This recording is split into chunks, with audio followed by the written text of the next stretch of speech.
Bonjour, dans cette vidéo, nous allons faire quelques rappels sur les fonctions affines. Premier rappel, qu'est-ce qu'une fonction affine? Une fonction f est appelée fonction affine lorsqu'il existe deux nombres réels a et b tels que pour tout nombre réel x, on puisse écrire f de x égale ax plus b. Quelques exemples. La fonction f définie sur R par f de x égale 3x plus 2 est une fonction affine avec a égale 3 et b égale 2.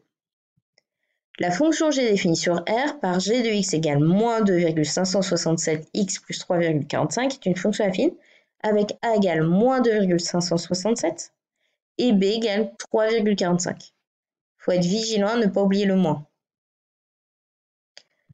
La fonction h définie sur R par h de x égale 3 demi de x moins 2 septièmes est une fonction affine avec a égale 3 demi et b égale moins 2 sur 7. Il ne faut pas oublier le moins aussi pour b. Il y a deux cas particuliers parmi les fonctions affines. Si b égale à 0, f de x égale ax plus 0, cela nous donnera f de x égale ax. On dit dans ce cas-là que la fonction est linéaire. Si a égale 0, f de x devient 0 fois x plus b, 0 fois x donne 0, il reste seulement b. Pour tout x, f de x va être égal à b. Cela ne dépend plus de x. On dit que la fonction est constante. Quelques exemples. La fonction i définie sur R par i de x égale moins 5x est une fonction affine avec a égale moins 5 et b égale 0. En effet, moins 5x est égal à moins 5x plus 0. On reconnaît l'expression d'une fonction affine. On est ici dans le cas particulier des fonctions linéaires, où b égale 0 et où la fonction est de la forme f de x égale ax. La fonction j définie sur R par j de x égale x plus 3,6 est une fonction affine avec a égale 1 et b égale 3,6. Ici, nous ne voyons pas de coefficient devant x. Cela signifie que c'est 1. En effet, x plus 3,6 est égal à 1 fois x plus 3,6. 1 fois x donne bien x. Il faut être vigilant à ne pas mettre un 0. 0 fois x donne 0. Donc 0 fois x plus 3,6 est égal à 3,6, ce qui est différent de x plus 3,6. Ici, le coefficient que nous ne voyons pas, c'est un 1. La fonction k définie sur R par k de x égale moins 8 est une fonction affine avec a égale 0 et b égale moins 8. C'est donc une fonction constante. En effet, moins 8 est égal à 0x moins 8. 0 fois x moins 8. Donc attention, ici le coefficient qu'on ne voit pas c'est un 1. Ici, comme il n'y a pas de terme en x, a égale 0. 0 fois x. Comment étudie-t-on son sens de variation? Soit une fonction affine définie sur R par f de x égale ax plus b. Nous allons pouvoir connaître le sens de variation de la fonction affine uniquement à l'aide du signe de a. Si a est strictement positif, la fonction f est strictement croissante sur R. Si a est négatif, la fonction f est strictement décroissante sur R. Et si a égale 0, on retrouve le cas précédent des fonctions constantes. La fonction f est donc constante sur R, elle ne varie pas. Quelques exemples. La fonction f définie sur R par f de x égale 3x plus 2 est une fonction affine avec a égale 3. 3 étant strictement supérieur à 0, f est strictement croissante sur R, c'est le premier cas. La fonction g définie sur R par g de x égale moins 2,567x plus 3,45 est une fonction affine avec a qui est négatif, moins 2,567. On est donc dans le deuxième cas, g est strictement décroissante sur R. La fonction h définie sur R par h de x égale 3 demi x moins 2 septièmes est une fonction affine avec a égale 3 demi. 3 demi étant positif, on est dans le premier cas, la fonction est strictement croissante sur R. La fonction i définie sur R par i de x égale moins 5x est une fonction affine avec a égale moins 5 et b égale 0. On avait vu également que c'était une fonction linéaire. Les fonctions linéaires étant toutes des fonctions affines, cette propriété s'applique. Le signe de a étant négatif, on est dans le deuxième cas, la fonction i est strictement décroissante sur R. La fonction g définie sur R par j de x égale x plus 3,6 est une fonction affine avec a égale 1 et b égale 3,6. Comme 1 est plus grand que 0, j est strictement croissante sur R, on est dans le premier cas. La fonction k définie sur R par k de x égale moins 8 est une fonction constante sur R car a égale 0. La fonction f est donc constante. Comment étudie-t-on son signe? On a une fonction affine qui est non constante, c'est-à-dire que le signe de a ici est non nul, a est non nul. Si a est strictement positif, on a ce tableau de signes. Si a est strictement négatif, on a ce tableau-là. Ces deux tableaux de signes sont identiques, à part au niveau des signes sur la deuxième ligne.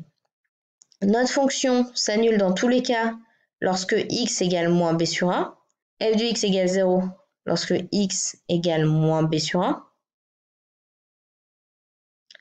Lorsque x varie de moins l'infini à moins b sur a, le signe de f de x est négatif lorsque a est positif. Lorsque x varie de moins b sur a à plus l'infini, le signe de f de x est positif lorsque a est positif. Le signe de f de x lorsque x varie de moins l'infini à moins b sur a est positif lorsque a est négatif. Et de moins b sur a à plus l'infini, le signe de f de x est négatif lorsque a est négatif. On peut résumer ces deux tableaux de signes en un seul tableau. Cela en fait qu'un seul à apprendre, celui-là. De moins l'infini à moins b sur a, c'est le signe opposé de a. De moins b sur a à plus l'infini, la fonction est du signe de a. Dans tous les cas, elle s'annule pour x égale moins b sur a. Nous allons voir ça dans deux exemples. Premier exemple, étudions le signe de la fonction affine définie sur R par f de x égale 3x plus 4. A égale 3 et b égale 4. Le tableau de signes que nous venons de voir est celui-là. Il faut donc déterminer moins b sur a. Moins b sur a, ça fait moins b. B, c'est 4. Sur a, 3. Moins 4 tiers. Le signe opposé de a, ici a est positif, donc le signe opposé de a sera un moins. Et donc, comme a est positif, ici, signe de a, ce sera un plus. On a fini le tableau de signes. Si on ne réussit pas à retenir ce tableau de signes, ou si on l'a oublié, on peut se débrouiller pour le retrouver. On va utiliser le sens de variation d'une fonction affine qu'on a vu dans la deuxième partie. Comme a est strictement positif, la fonction f est croissante sur R. Les fonctions affines sont toujours présentées par des droites. Ici, notre fonction est croissante, donc la droite sera comme ça. Donc, on va voir que les images vont être d'abord négatives, puis positives. L'axe où se situent les images est l'axe des ordonnées. L'axe des ordonnées, c'est l'axe qui va vers le haut, étant donné que le mot ordonnée commence par un O, c'est l'axe qui va vers le haut. L'axe des abscisses, donc celui-là. Abscisse et antécédent sont sur le même axe, les deux commencent par un A. Donc les images sont sur l'axe des ordonnées, ici. Les images négatives sont lorsque, sur notre axe des ordonnées, les graduations sont négatives. Moins 1, moins 2, moins 3, moins 4. Donc ici, les images négatives. Les images positives sont donc celles-là. 1, 2, 3, 4, 5, 6. On constate donc que notre droite, notre fonction, a donc des images négatives.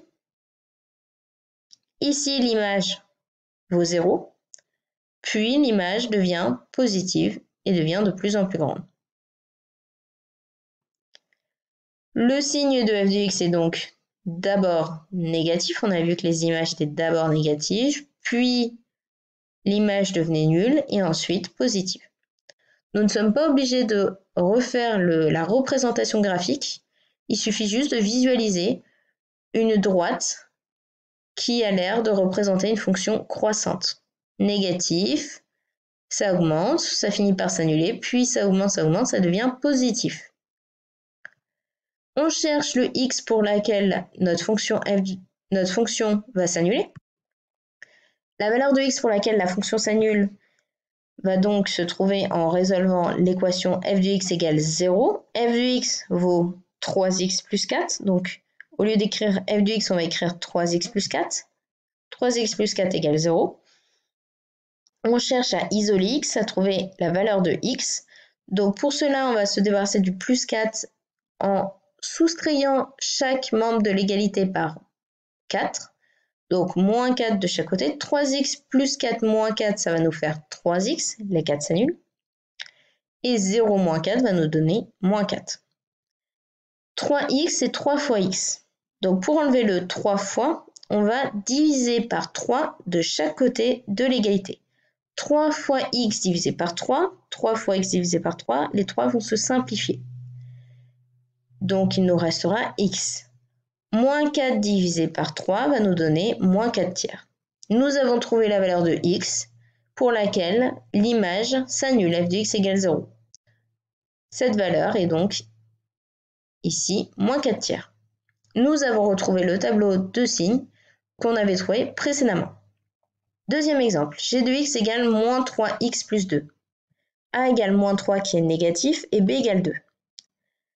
Soit on se souvient du tableau de signes et on gagne du temps. Donc, on calcule moins b sur a. Donc, moins b2 sur a moins 3. Il ne faut pas oublier le moins ici du moins b sur a. Moins et moins, ça va faire plus. Donc, 2 tiers. Le signe opposé de a, étant donné que a est négatif, le signe opposé, ce sera un plus. Et comme a est négatif, le signe de a, ce sera un moins. Si on ne se rappelle plus, on fait le même raisonnement que précédemment. A étant négatif, la fonction g est décroissante, donc on a une fonction qui est décroissante. Donc les images vont être positives, s'annuler, puis devenir négatives. Pour ceux qui ont du mal à visualiser, on trace une droite. Donc les images sont positives, puis s'annulent, et enfin deviennent négatives, de plus en plus petites. Donc, plus, ça s'annule et ensuite négatif. On cherche le x pour lequel notre fonction s'annule. Donc, on va résoudre g de x égale 0. Ici, g de x égale à moins 3x plus 2. Donc, au lieu d'écrire g de x, on va écrire moins 3x plus 2 égale 0. On cherche à isoler x. Donc, pour se débarrasser du plus 2, on fait moins 2 de chaque côté. Donc, moins 3x plus 2 moins 2 égale à moins 3x. Et 0 moins 2 va nous donner moins 2. Ici, nous avons moins 3 fois x. Donc, pour enlever le moins 3, on va faire une division par moins 3. Donc, moins 3x divisé par moins 3, les moins 3 se simplifient. Il ne nous restera que x. Et moins 2 divisé par moins 3. Moins 2 divisé par moins 3 nous donne 2 tiers. Nous retrouvons la valeur trouvée précédemment lorsqu'on avait calculé moins b sur a. Voici le tableau de signes. L'avantage de cette méthode, c'est que nous avons eu juste à retenir que lorsque le signe de a est négatif, la fonction est décroissante. Ensuite, on essaye de visualiser une fonction qui est décroissante.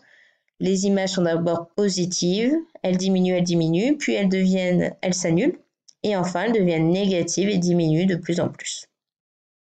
Donc plus et ensuite moins, et là on a juste eu à résoudre une équation g de x égale 0. Cette vidéo est maintenant terminée, j'espère que vous avez bien compris, je vous souhaite une bonne continuation et bon courage. Si vous avez besoin de plus d'informations, vous trouverez d'autres vidéos ici.